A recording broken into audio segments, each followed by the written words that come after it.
Captain விஜயகாந்தின் தேமுதிகவை சீண்டி பேசிய எடப்பாடி பழனிசாமிக்கு விஜயகாந்த் மகன் விஜய பிரபாகரன் சரியான பதிலடி கொடுத்திருக்காரு. அதை பற்றி தான் இந்த வீடியோவில் பார்க்க போகிறோம். தன்னோட கட்சிக்குள்ளவே ஏகப்பட்ட பிரச்சனைகளை வச்சுக்கிட்டு இன்னொரு கட்சி விமர்சனம் பண்ணி வாங்கி கட்டிக்கிறதெல்லாம் தேவையில்லாத வேலை. அந்த வேலையை தான் இபிஎஸ் செய்துட்டு வராரு. குறிப்பாக ஓபிஎஸ் என்ன பண்ணுறாரு, யாரை பார்க்குறாரு, என்ன பேசுகிறாருன்னு கவனிக்கிறது தான் முக்கியமான வேலையாக செய்துட்டு வராரு இந்த இபிஎஸ்.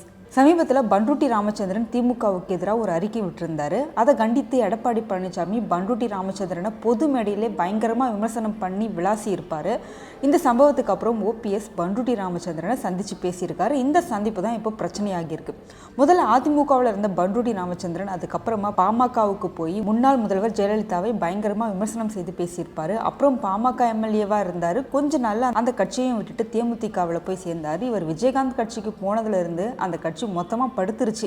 அதனால் உங்கள் அறிவுரையெல்லாம் எங்களுக்கு தேவையில்லை, நீங்களாம் குறை சொல்கிற அளவுக்கு நாங்கள் இல்லை, முடிஞ்சால் குறை சொல்கிறத நிறுத்துங்க, இல்லைனா பேசாமல் இருந்துருங்க.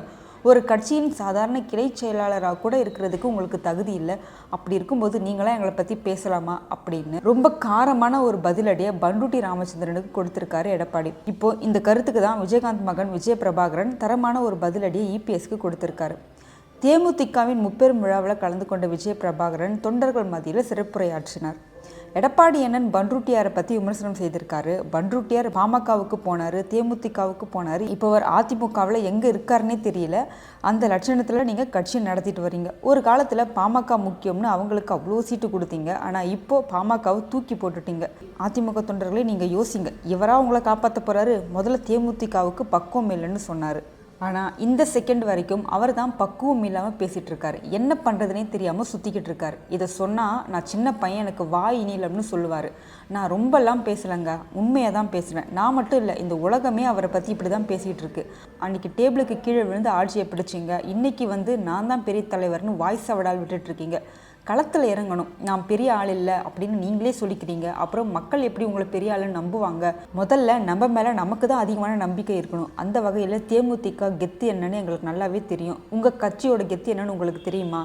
நான் ஒன்றும் அந்த அளவுக்கு பெரிய பிரபலம் இல்லைன்னு நீங்களே சொல்லிக்கிறீங்க. அப்புறம் ஏன் கட்சிக்குள்ளே பொதுச் செயலாளர் பதவிக்கு ஆசைப்படுறீங்க? பேசாமல் தொண்டனாகவே இருந்துட வேண்டியது தானே.